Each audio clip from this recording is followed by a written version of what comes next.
ইতিহাসের তিনটি ঘটনা। একজন নবী তার উম্মতদেরকে নিয়ে নদী পার হয়ে চলে আসলেন, যাদের জন্য আল্লাহ রাব্বুল আলামিন পানিকে দুভাগ হতে বললেন। দুভাগ হয়ে গেল, মাঝখান দিয়ে তারা পার হয়ে চলে গেল। ঠিক একই রাস্তায় তাদের শত্রুও নেমে আসলো। আল্লাহ সুবহানাহু ওয়া তাআলা দুদিকের পানিকে বললেন, দুদিক থেকে চুবাও। চুবিয়ে মারল। চাক্ষুষ দেখলো তাদের সামনে নবীর মুজিজা। এরপরে নবী বললেন, তোমাদেরকে বাইতুল মুকাদ্দাসে প্রবেশ করতে হবে, সেখানে একদল মানুষ আছে, ওদের সঙ্গে যুদ্ধ করতে হবে।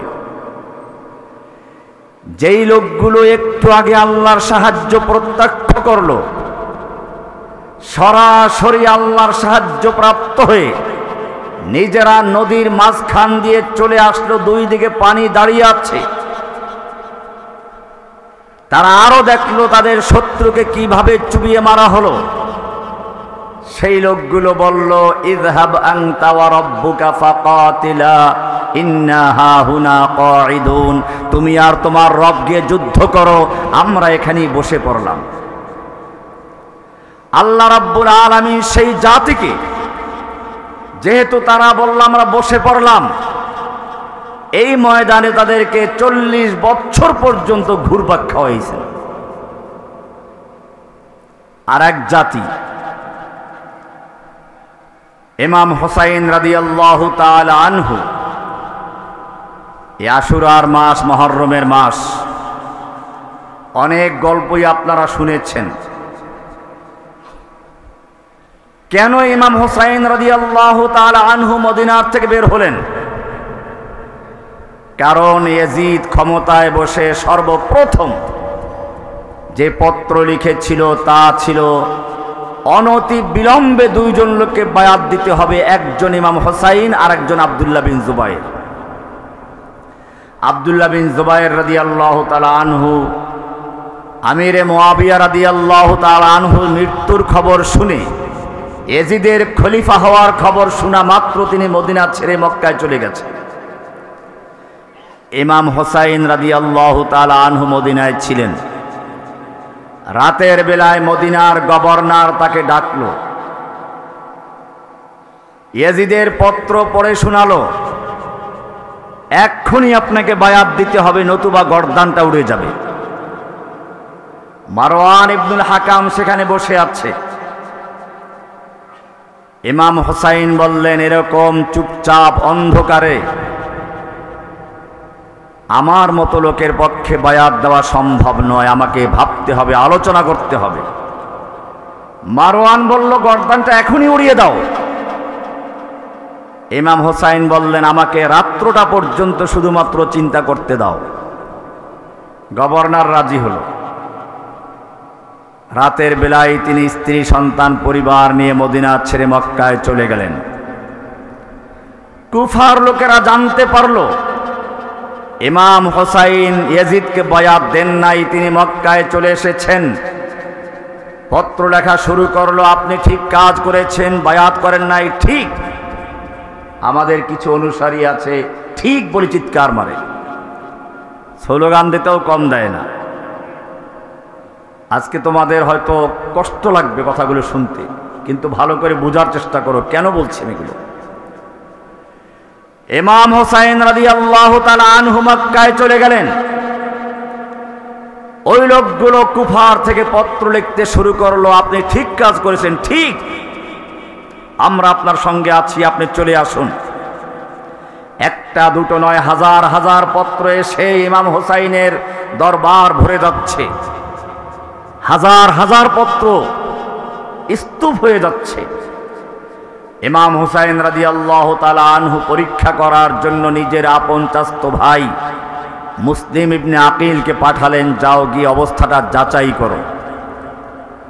তিনি গেলেন, দেখলেন ঠিকই কুফার লোকেরা সকলেই ইমাম হোসাইনের পক্ষে বায়াত দেওয়ার জন্য প্রস্তুত। একজন নয়, দুজন নয়, 12,000 থেকে 18,000 পর্যন্ত লোক তার কাছে বায়াত দিয়ে দিল। পত্র লেখলেন, আপনি চলে আসুন, কুফার জমিন আপনার জন্য উর্বর, এখানের লোকেরা আপনার জন্য জীবন দিতে প্রস্তুত। অলরেডি আপনার জন্য বায়াত দিয়েছে 18,000 লোক। ইমাম হুসাইন রাদিয়াল্লাহু তাআলা আনহু চলে আসবেন।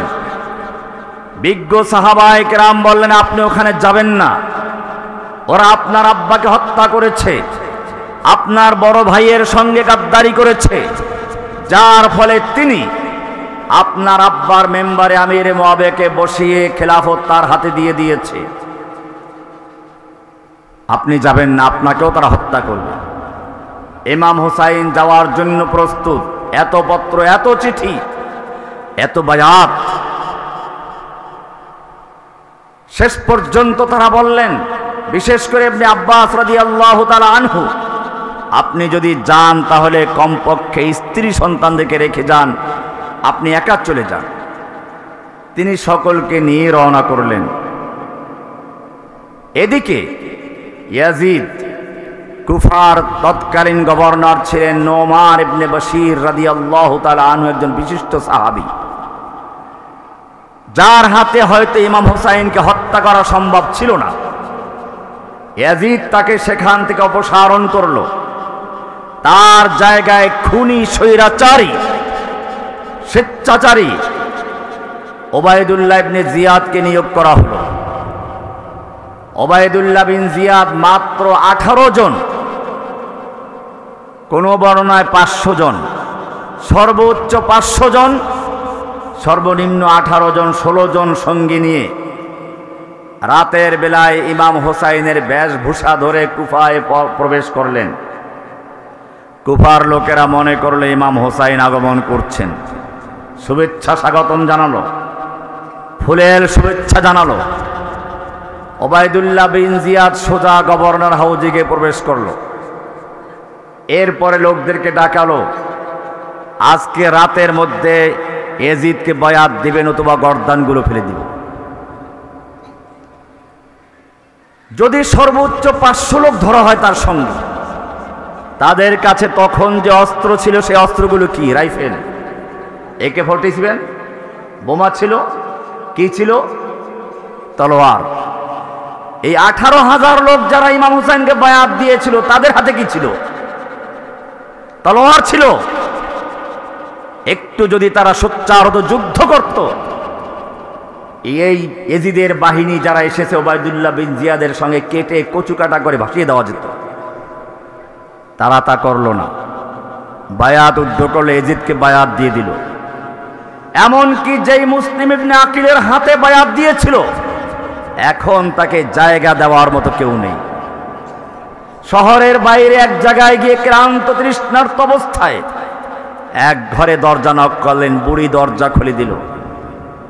প্রবেশ করলেন, বলেন, আমি মুসলিম বিন আকিল, ইমাম হোসাইনের চাচাতো ভাই। সবই জানা আছে মহিলার। বলেন, চুপচাপ এখানে বসো, আমার ঘরের লোকজন টের না পায়। এর মধ্যেই এই মহিলার ছেলে টের পেয়েছে কিছু একটা হয়েছে, দরজা খোলার আওয়াজ পাওয়া গেছে।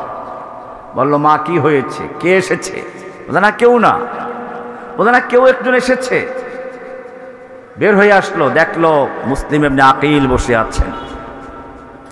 বলল, মা, আমার তো খুব আনন্দ লাগছে এই মেহমান পেয়ে, এত সম্ভ্রান্ত সম্মানিত মেহমান আমাদের ঘরে, এর চেয়ে আর সৌভাগ্য কি আছে? আকাশের চাঁদ যেন আমাদের ঘরে নেমে এসেছে। আমি উযু করব, পানি দাও, তাহাজ্জুদ পড়ব। মা চিন্তা করলো, যেই ছেলে নামাজই পড়ে না আজকে সে তাহাজ্জুদ পড়বে, মাশাআল্লাহ, ভালো, পানি দিয়েছে। বলল, মা, আজকে তাহাজ্জুদটা আমি ঘরে নয় মসজিদে গিয়ে পড়ব। মা আরো খুশি হলেন, যাও যাও মসজিদে গিয়ে পড়ো। ঘর থেকে সোজা বের হয়ে চলে গেল মসজিদে নয়, গভর্নর হাউজে ওবায়দুল্লাহ বিন জিয়াদের কাছে। গিয়ে বলল, মেহমান আমার ঘরে আছে। এই ছেলেই স্লোগান দিয়েছিল, সাবিলুনা সাবিলুনা, আল জিহাদ আল জিহাদ। এই ছেলেই ইমাম হোসাইনকে বায়াত দিয়েছিল। এখন সে ইমাম হোসাইনের প্রতিনিধিকে গ্রেফতার করাবার জন্য সব আয়োজন করেছে। তাকে গ্রেফতার করে নিয়ে যাওয়া হলো, হত্যা করা হলো। ইমাম হোসাইন রাস্তায় খবর পেয়েছেন ফিরে যাবেন। মুসলিম বিন আকিলের ভাইরা বলল, আমার ভাইকে হত্যা করা হয়েছে, প্রতিশোধ না নেওয়া পর্যন্ত আমরা ফিরব না, ইচ্ছে করলে আপনি চলে যান। ইমাম হোসাইন রাদিয়াল্লাহু তাআলা আনহু সবাইকে ইখতিয়ার দিয়ে দিলেন, যারা মনে চায় যাও বা যারা মনে চায় থাকো। সবাই চললেন। রাস্তার মধ্যে আরবের প্রসিদ্ধ কবি ফারাজদাক শায়েরের সঙ্গে দেখা হলো। কোত্থেকে এসেছ? কুফার থেকে। সেখানের অবস্থা কি? কবি মানুষ, সাহিত্যিক মানুষ, এক কথায় এক সবটা বুঝিয়ে দিয়েছেন। সিয়ুফুহুম আলাইক কুলুবুহুম মাআক, কুলুবুহুম মাআক ওয়া সিয়ুফুহুম আলাইক। সেখানের লোকদের অবস্থা হচ্ছে তলোয়ার আপনার বিরুদ্ধে, অন্তর আপনার সঙ্গে। চলছেন। ইতিহাস আপনারা জানেন। ইমাম হোসাইন রাদিয়াল্লাহু তাআলা আনহু যখন কারবালার মাঠে গেলেন, সৈনিকদের সামনে তাকালেন। এরা তো সিরিয়ার বাহিনী নয়, এজিদের সৈনিক নয়, এরা সব কুফার লোক, আমার আব্বার ভক্তবৃন্দ, শিয়া। শিয়া মানে আলী, আলীর ভক্ত, আলীর দলের লোক, যারা আমাকে বায়াত দিয়েছিল। নাম ধরে ধরে ডাকতে শুরু করলেন, হে অমুকের ছেলে অমুক, তুমি তো আমাকে পত্র লিখেছিলে, তুমি আমাকে পত্র লিখেছিলে। বলল, হ্যাঁ আমরাই লিখেছিলাম, তবে এখন আপনার সঙ্গে আমরা নেই। আপনার জন্য রাস্তা একটাই খোলা, হয়তো এজিদকে বায়াত দিবেন, নতুবা যুদ্ধের জন্য প্রস্তুত হবেন। ইমাম হোসাইন যুদ্ধ করছেন কাদের সঙ্গে?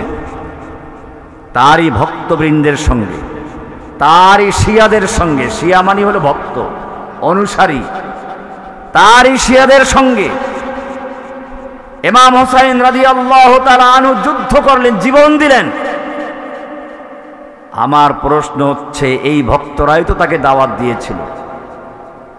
যখন বাধা আসলো, লোভ আসলো, জীবনের ভয় আসলো, তাদের নেতার বিরুদ্ধে তারা নিজেরাই যুদ্ধ করছে। দুশমনদের হাতে তুলে দেওয়াও নয়, সরাসরি নিজেরাই যুদ্ধ করছে দুশমনদের পক্ষ হয়ে।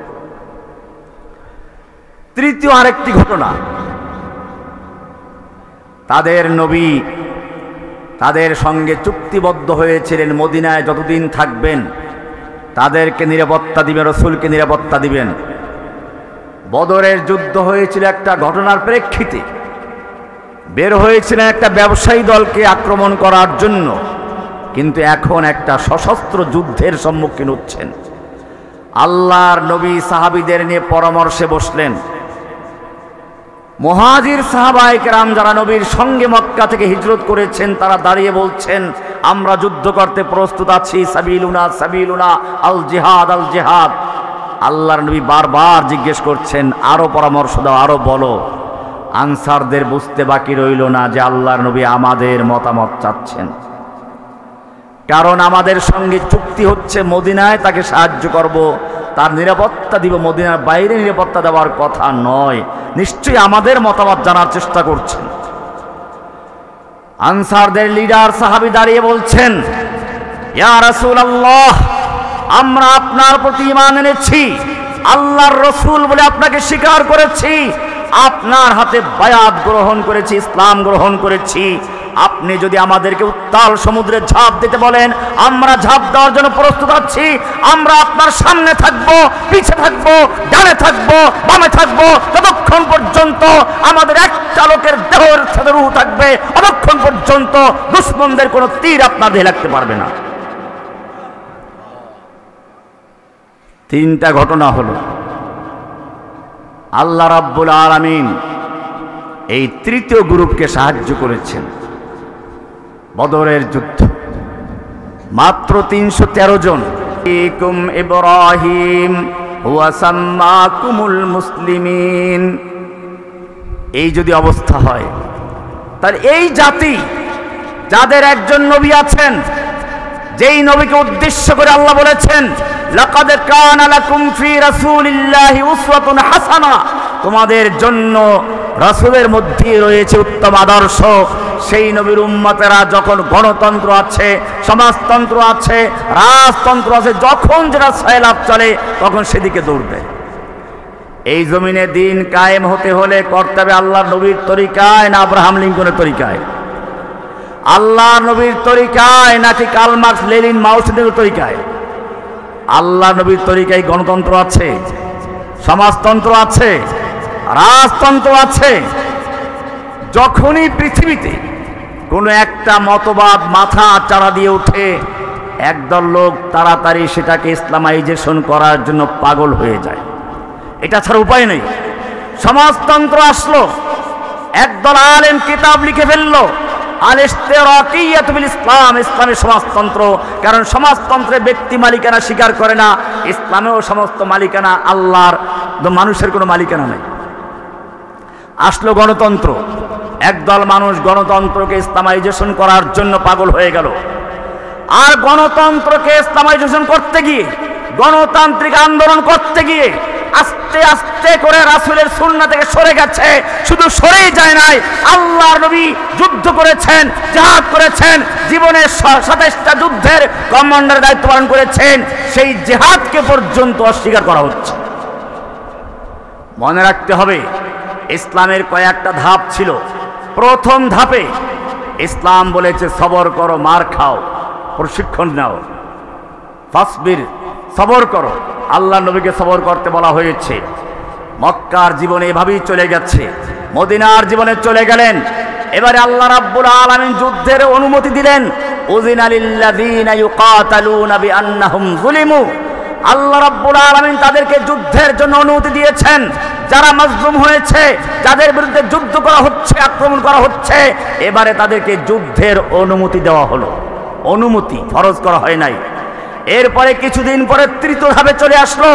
আল্লাহ রাব্বুল আলামিন এখন আর অনুমতি নয়, ফরজ করা হয়েছে কাতিলুল্লাযীনা ইউকাতিলুনাকুম ওয়ালা তা'তাদু।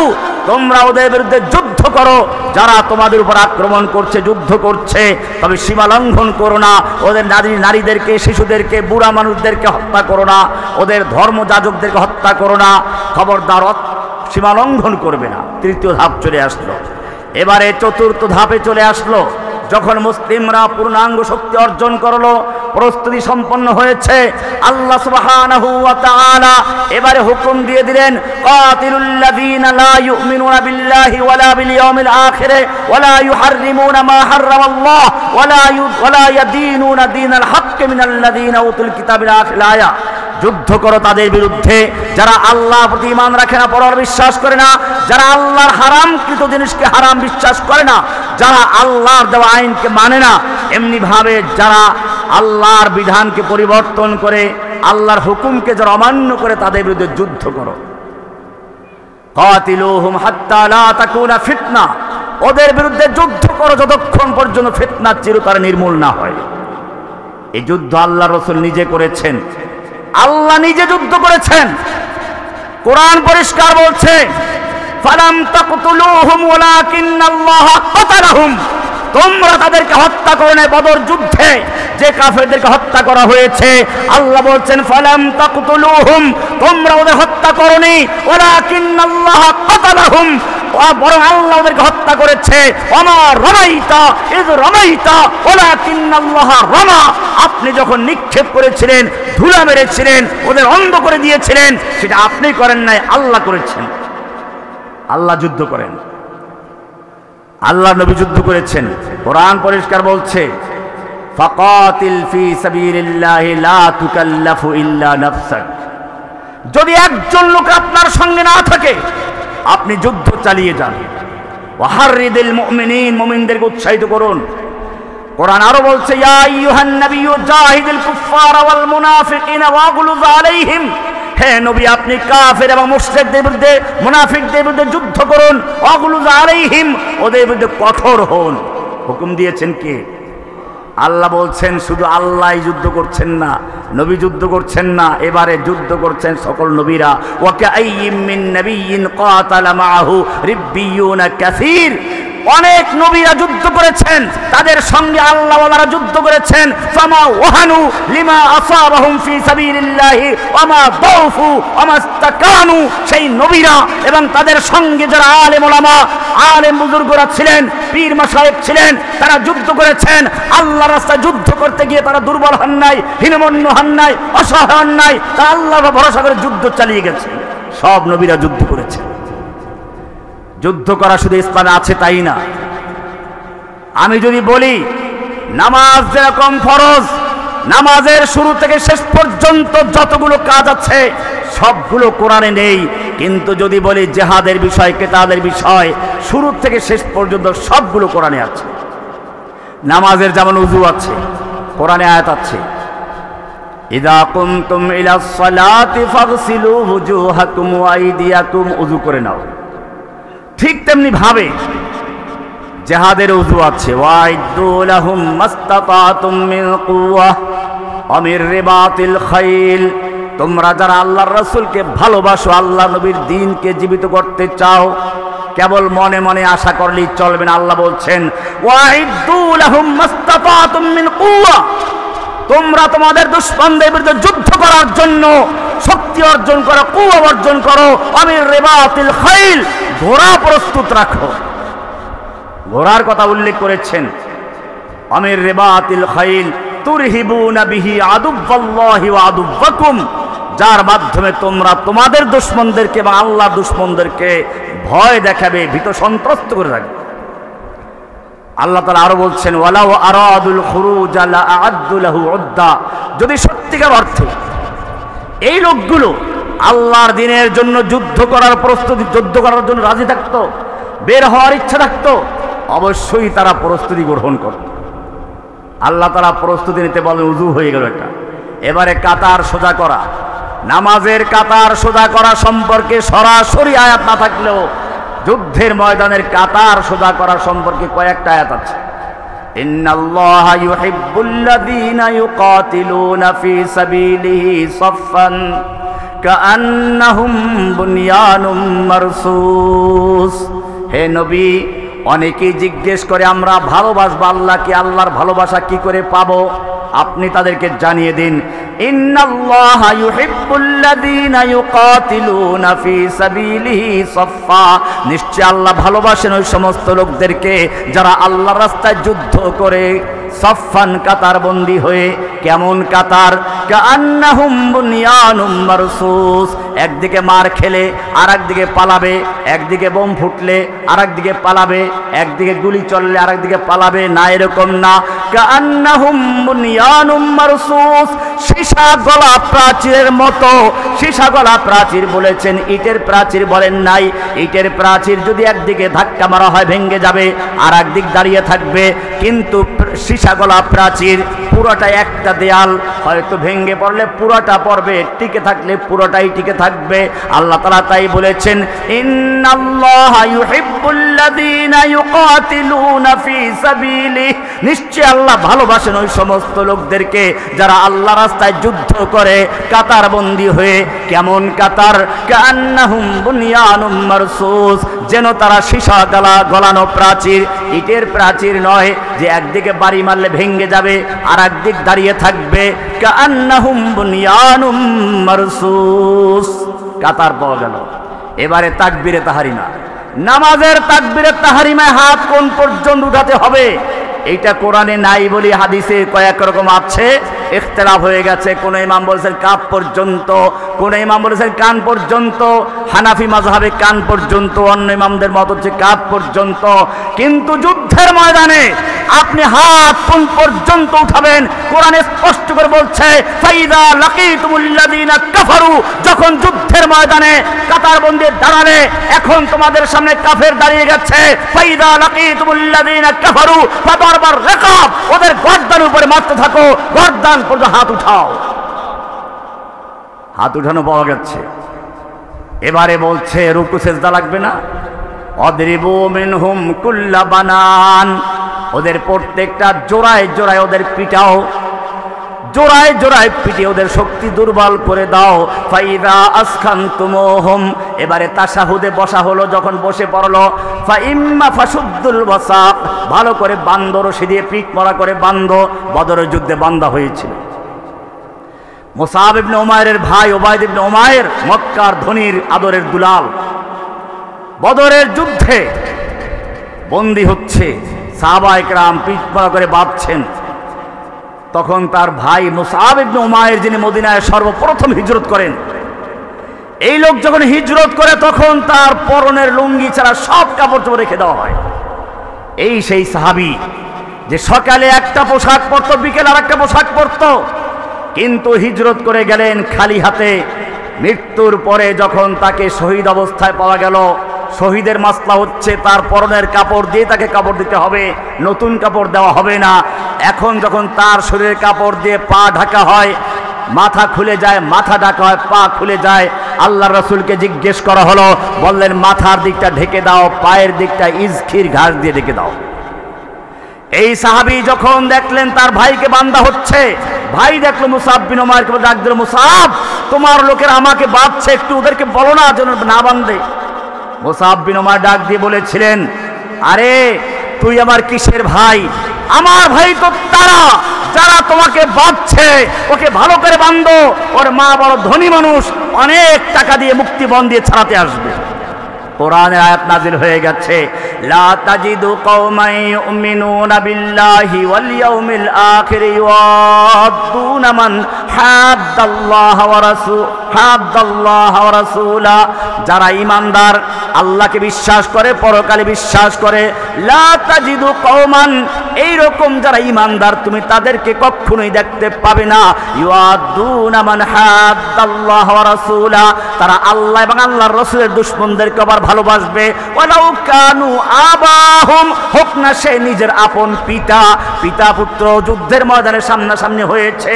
আবু বকরের ছেলে আব্দুর রহমান তখন ইসলাম কবুল করেন নাই। ইসলাম কবুল করার পরে বলল, আব্বু বদরের যুদ্ধে তিনবার তুমি আমার তরবারির নাগালে এসেছিলে, ইচ্ছে করলে একটা আঘাত করে তোমাকে দ্বিখণ্ডিত করতে পারতাম, কিন্তু তুমি আমার আব্বা, সেজন্য আমি তোমাকে আঘাতটা করি নাই। আবু বকর বললেন, আরে আমার ছেলে, যদি বদরের যুদ্ধে একবারের জন্য আমি তোমাকে তরবারির নাগালে পেতাম, আল্লাহর হুকুম বাস্তবায়ন করার জন্য, আল্লাহর ভালোবাসার প্রমাণ দিতে গিয়ে তোকে দ্বিখণ্ডিত করে ফেলতাম। আয়াত নাযিল হয়ে গেছে, ওয়ালাউ কানু আবাআহুম আও ইখওয়ানাহুম আও আবনাআহুম আও ইখওয়ানাহুম, ইখওয়ান ওই যে মুসআব বিন উমাইরের কথাটা এখানে বলা হয়েছে, আও আশিরাতাহুম, ওমর বিন খাত্তাব রাদিয়াল্লাহু তাআলা আনহু। বদরের যুদ্ধের বন্দীদের জন্য পরামর্শ হচ্ছে। আল্লাহ রাসূল জিজ্ঞেস করলেন কি করা যায়। বেশিরভাগ সাহাবায়ে কেরাম পরামর্শ দিলেন, এরা মক্কার বড় বড় নেতা, ইসলাম কবুল করলে অনেক কাজে আসবে, তাছাড়া আমাদের টাকা পয়সারও প্রয়োজন, এদেরকে মুক্তিপণ নিয়ে ছেড়ে দেওয়া হোক। ওমর বললেন, না, এরা মক্কার নেতা, এদের সবগুলোকে হত্যা করা হোক, এবং হত্যাই না, শুধু যে যার আপন, যে যার আত্মীয় তাকে সে হত্যা করবে। আমার আত্মীয় আছে অমুক অমুক, তাদেরকে আমার হাতে দেওয়া হোক, আমি ওদের হত্যা করি। মূলত আল্লাহর মানসা এটাই ছিল। সে ঘটনা অনেক দিকের এই আয়াতের প্রেক্ষিতে নাজিল হয়ে যায়, ওয়াশিরাতাহুম, হোক না তারা নিজের আত্মীয় স্বজন, কোনো পরোয়া করেন আল্লাহর ভালোবাসা দিতে গিয়ে। আর আপনি সেই সাহাবীদের অনুসরণ করার দাবি করেন, নিজের ছেলেকে মাদ্রাসায় পড়তে দেয় না, যদি গরিব হয়ে যায় কি খাবে? ভোর রাতে ফজরের নামাজ পড়তে উঠায় না, ছেলের ঘুম নষ্ট হয়ে যাবে, আবার দাবি করে আশেকের রাসূল। আল্লাহ তাআলা বলছেন, ওয়ালাউ কানু আবাহুম আও আবনাহুম আও আশিরাতাহুম উলাইকা কাতাবা ফি কুলুবিহিমুল ঈমান, এরাই হচ্ছে তারা যাদের অন্তরে আল্লাহ ঈমান লিপিবদ্ধ করে দিয়েছেন, ঈমানের বীজ রোপণ করেছেন। সাহাবায়ে কেরামরা সে পরীক্ষা দিয়েছেন। বলছিলাম যে বিষয়টা, জিহাদের বিষয়টি অত্যন্ত গুরুত্বপূর্ণ একটি অধ্যায়। আল্লাহর নবী যুদ্ধ করেছেন, সাহাবায়ে কেরাম যুদ্ধ করেছেন। জেনে রাখবেন, আপনার আমার চেয়ে আল্লাহর নবী অনেক বড় বুজুর্গ ছিলেন। আল্লাহর নবী আপনার আমার চেয়ে অনেক তাহাজ্জুদ গুজার ছিলেন। আল্লাহর নবী নিজে যুদ্ধ করেছেন, রক্তাক্ত হয়েছেন। আল্লাহর নবীকে আল্লাহ কত ভালোবাসেন জানেন? আল্লাহর নবী রাস্তা দিয়ে চলতে গেলে মেঘ এসে ছায়া দেয়, পেশাব করতে গেছেন, খেজুর গাছ দৌড়ে এসে আল্লাহর নবীকে আড়াল করে দিয়েছে, হাদিসে আছে এটা। আল্লাহর নবী মজলিসে আলোচনা করছেন, সাহাবায়ে কেরামদের কারো আওয়াজটা নবীর আওয়াজের চেয়ে একটু বড় হয়ে গেছে, সঙ্গে সঙ্গে আল্লাহ তাআলা প্রতিবাদ করে নাজিল করে দিলেন, ইয়া আইয়ুহাল্লাযীনা আমানু লা তারফাউ আসওয়াতাকুম ফাওকা সাউতিন নবী, হে ঈমানদারগণ খবরদার খবরদার নবীর আওয়াজের চেয়ে জোরে আওয়াজ করে কথা বলবি না, এমনটা যদি করিস আন তাহবাতা আমালুকুম, তোদের জীবনের সমস্ত আমল বরবাদ হয়ে যাবে। যত সালাত, সিয়াম, হজ, যাকাত, জিহাদ, কিতাল, যত নেক আমল করেছো, তাসবিহ তাহলিল করেছো, ফরজ হজ করেছো, নফল হজ করেছো, উমরা করেছো, সবগুলো বরবাদ হয়ে যাবে। ওয়া আনতুম লা তাশউরুন, টেরও পাইবা না। নবীর আওয়াজের চেয়ে জোরে আওয়াজে কথা বলছো, নবীর আওয়াজের চেয়ে জোরে আওয়াজ করে কথা বললে ওহী নাযিল হয়ে যায়। আরো সামনে চলুন, নবী তাহাজ্জুদের নামাজ পড়তে উঠছেন, পা ফুলে যাচ্ছে, কোরআন বলছে মা আনজালনা আলাইকাল কুরআনা লিতাশকা, হে নবী এই কোরআন তো এজন্য নাজিল করি নাই আপনি রাত জেগে জেগে পা ফুলিয়ে ফেলবেন। ইয়া আইয়ুহাল মুযাম্মিল কুমিল লাইলা ইল্লা কালিলা, ও মুযাম্মিল আপনি রাত্রি জাগরণ করুন, তাহাজ্জুদ পড়ুন, ঠিক আছে, কিন্তু সারা রাত্র কোনো প্রয়োজন নাই। কুমিল লাইলা ইল্লা কালিলা, রাত্রি জাগরণ করুন, তবে কিছুক্ষণ ঘুমিয়ে নিন। নিসফাহু আও ইনকুস মিনহু কালিলা আও জিদ আলাইহি ওয়ারাত্তিলিল কুরআনা তারতিলা, অর্ধেক রাত্র বা তার চেয়ে একটু কম বা তার চেয়ে একটু বেশি, আপনি যেমন সারা রাত্র তাহাজ্জুদ পড়লে খুশি হন, ইবাদত করলে খুশি হন, আমি আল্লাহ আপনাকে ঘুমন্ত দেখলে খুশি হই। এত মায়া নবীর জন্য। আরো সামনে চলুন, আল্লাহর নবীর উপরে কোরআন নাজিল হতে শুরু করলো। হেফজোখানার বাচ্চারা যেরকম মুখস্থ করার জন্য ঠোঁট নাড়াচাড়া করে আর মাথা ঝুলায়, আল্লাহর নবী ঠোঁট নাড়াচাড়া করে কোরআন মুখস্থ করতে শুরু করলেন। আল্লাহ তারা এত কষ্ট দিতে চান না নবীকে, কি মায়া ওহী নাযিল হয়ে গেল, লা তুহাররিক বিহি লিসানাকা লিতাজালা বিহি ইন্না আলাইনা জামাহু ওয়া কুরআনা, হে নবী কোরআনকে দ্রুত মুখস্থ করার জন্য আপনি ঠোঁট নাড়াচাড়া করার কোনো প্রয়োজন নেই। লা তুহাররিক বিহি লিসানাকা লিতাজালা বিহি, কোরআনকে দ্রুত মুখস্থ করার জন্য আপনার ঠোঁট নাড়াচাড়া করার কোনো প্রয়োজন নেই। ইন্না আলাইনা জামাহু ওয়া কুরআনা, গোটা কোরআনকে নূর বানিয়ে আপনার সিনায় জমা করে দেওয়ার দায়িত্ব আমি আল্লাহ নিজে গ্রহণ করেছি। কি মায়া! এই নবী যখন তায়েফের ময়দানে মার খাচ্ছেন, এই নবী যখন উহুদের ময়দানে মার খাচ্ছেন, আল্লাহ তাআলা দেখতে পাচ্ছিলেন কিনা? আল্লাহ দেখতে পাচ্ছিলেন কিনা? আল্লাহর ফিরাবার ক্ষমতা ছিল কিনা? ফিরাইছিলেন নাকি? কেন ফিরান নাই? নবীর সঙ্গে মহব্বত কমে গিয়েছিল নাকি? আল্লাহ সেটা উত্তর দিয়েছেন, অদ্দুহা ওয়াল লাইলি ইযা সাজা মা ওয়াদ্দাআকা রাব্বুকা ওয়া মা ক্বালা, হে নবী আপনাকে আপনার রব ছেড়েও দেন নাই, আপনার প্রতি অসন্তুষ্ট হন নাই, বলে তাহলে আমাকে এত মারলো, রক্তাক্ত করলো, দান দান শহীদ করে ফেললো, আপনি কেন ফিরান নাই? কোরআন জানিয়ে দিচ্ছে আম হাসিবতুম আন তাদখুলুল জান্নাহ, ওই সমস্ত লোকদের বুঝাবার জন্য যারা যুগ যুগ ধরে বুখারী পড়ায়, তারপরে জিহাদের বিরুদ্ধে ফতোয়া দেওয়ার জন্য, মূর্খ লোকদেরকে খুশি করার জন্য, শাসকদের খুশি করার জন্য 1 লক্ষ ভুয়া মুফতির ফতোয়া দিয়ে তারপরে কিতাব লিখে জালিমদেরকে সাহায্য করে।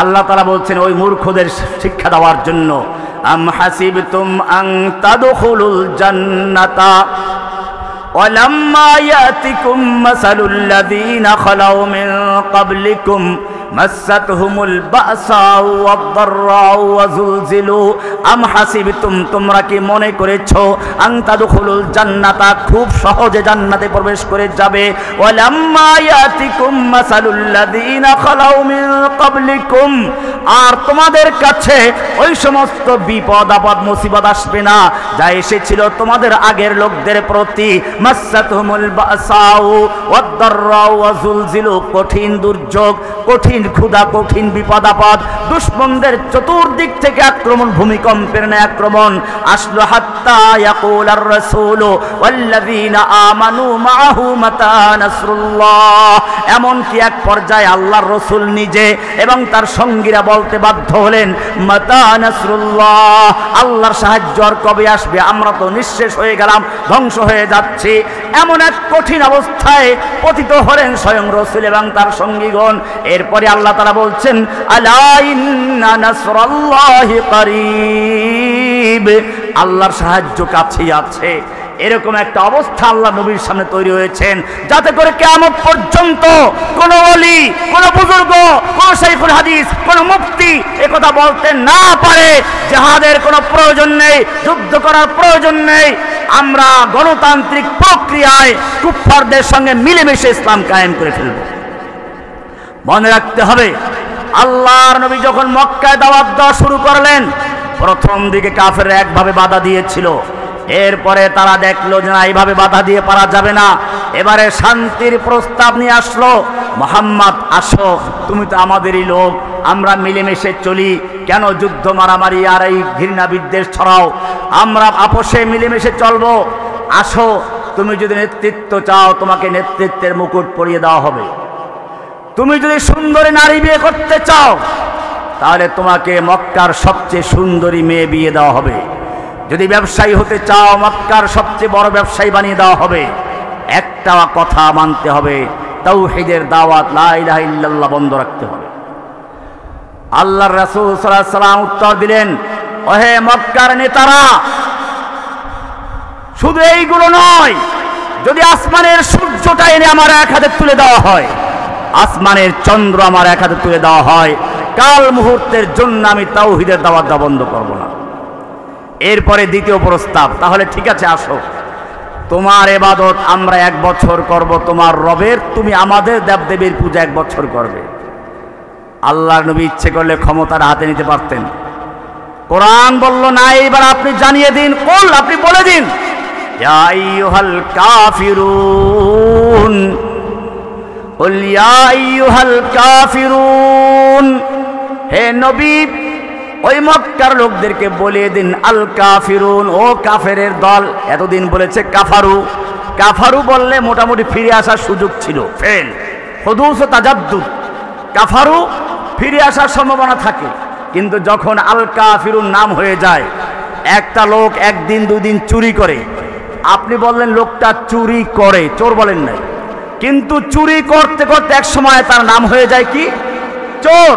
ঠিক তেমনি ভাবে মক্কার কাফেরদের ব্যাপারে আল্লাহ যখন নৈরাশ হয়ে গেলেন, আল্লাহর যখন হেদায়েতের আশা বাদ দিয়ে দিলেন, তখন আল্লাহ তাআলা জানিয়ে দিলেন, কুল ইয়া আইয়ুহাল কাফিরুন, এ নবী আপনি বলে দিন, আল কাফিরুন, এ কাফেরের দল, লা আবুদু মা তাবুদুন, তোরা যার ইবাদত করিস আমি তার ইবাদত করি না, ওয়ালা আনা আবিদুম মা আবাদতুম, তোরা যার ইবাদত করো আমি তার ইবাদত করব না, করি না, করব না।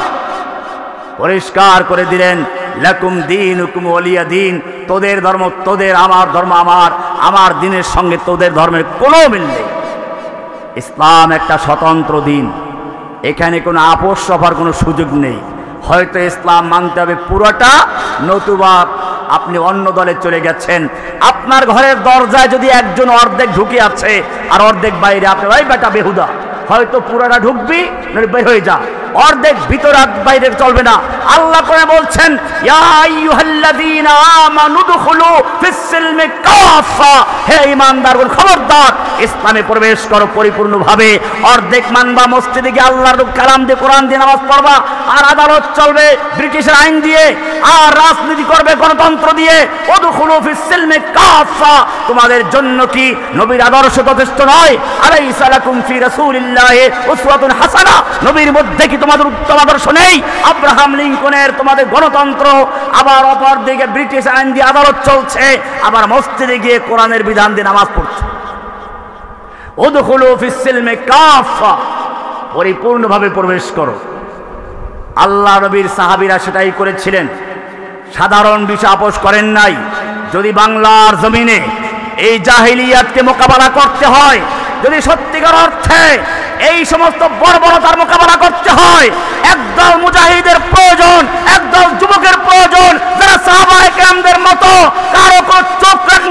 তারা পরোয়া করবে না, সাহাবায়ে কেরামদের মতো বলবে আমরা আপনাদের সামনে আছি, পিছে আছি, ডানে আছি, বামে আছি, আমাদের দেহের সাথে যতক্ষণ পর্যন্ত রূহ থাকবে অতক্ষণ পর্যন্ত আমরা পিছপা হব না। এরকম একদল যুবকের প্রয়োজন। সেই যুবকরাই হবে এই বাংলার জমিনে দ্বীন কায়েমের জন্য অগ্র সৈনিক। যেভাবে আল্লাহ নবীর জন্য একদল সাহাবীদেরকে আল্লাহ কবুল করেছিলেন। সাহাবায়ে কেরামদের সম্পর্কে আল্লাহর রাসূল সাল্লাল্লাহু আলাইহি ওয়াসাল্লাম এক সাহাবী আব্দুল্লাহ বিন মাসউদ বলছেন, মান কানা মিনকুম মুস্তান্নান ফালইয়াস্তান্না বিমান ক্বাদ মাত। ওহে তোমরা যারা আদর্শ নেতা তালাশ করো, কার আদর্শ মানব? কেন তোমাদের জন্য কি আদর্শ নেই? মান কানা মিনকুম মুস্তান্নান, তোমাদের যে কেউ যদি কাউকে আদর্শ রূপে গ্রহণ করতে চায় তাহলে ওই লোকদেরকে আদর্শ রূপে মানো যারা মরে গেছে। তারা কারা? মাজারওয়ালারা। খুশি হয়ে গেছে, মরে গেছে মাজারওয়ালারা। আল্লাহ নবীর সাহাবী পরিষ্কার করে দিলেন, উলাইকা আসহাবু মুহাম্মদ, তারা হচ্ছে আল্লাহর নবী মুহাম্মদ সাল্লাল্লাহু আলাইহি ওয়াসাল্লামের সাহাবীরা। কানু আফদালা হাযিল উম্মাহ, তারা ছিল এই উম্মতের সবচেয়ে উত্তম ব্যক্তি। আমাকাহুম ইলমান, ইলমের দিক থেকে তারা ছিল সবচেয়ে গভীর ইলমের অধিকারী। সরাসরি আল্লাহর নবীর থেকে ইলম অর্জন করেছেন। আমাকাহুম ইলমান আকাল্লুহুম তাকাল্লুফান, তারা তাকাল্লুফ করতেন না, কৃত্রিমতা ছিল না। যা বলতেন তাই করতেন, যাই করতেন তাই বলতেন। ইখতারাহুমুল্লাহু লিসহবাতি নবিয়িহি ওয়া লিইকামাতি দীনিহি, আল্লাহ রাব্বুল আলামিন এই সাহাবীদেরকে নবীর সাহাবী হওয়ার জন্য নির্বাচন করেছেন। ওয়া লিইকামাতি দীনিহি, আল্লাহর দ্বীন কায়েমের জন্য তাদেরকে বাছাই করেছেন। এদেরকে বাছাই করা হয়েছে। আজকেও যারা এই জমিনে দ্বীনকে বিজয়ী করতে চান, মনে রাখবেন আব্দুল্লাহ বিন মুবারক রাহমাতুল্লাহি আলাইহি একজন বড় বুজুর্গ লোক ছিলেন, মুহাদ্দিস ছিলেন, আবার যুদ্ধের ময়দানে মুজাহিদও ছিলেন। আমাদের মুফতি হারুন ইজাজ সাহেব এসে গেছেন নাকি? ওয়ালাইকুম আসসালাম। আপনি আছেন নাকি আজকে? আচ্ছা আচ্ছা, মাশাআল্লাহ। আপনার এখানে আজকে অনেক বক্তা আছে, আমি বোধহয় আর লম্বা না করে এখানে শেষ করতে যাচ্ছি। আমার যে বিষয়টা ছিল সেটা হচ্ছে এই, বর্তমান সময় মানুষ শুধুমাত্র ইসলাম থেকে সরে যাচ্ছে তাই না, আল্লাহর নবীর আদর্শের থেকে সরে যাচ্ছে তাই না, বরং আল্লাহর নবীর আদর্শকে ঘৃণাও করতে শুরু করেছে।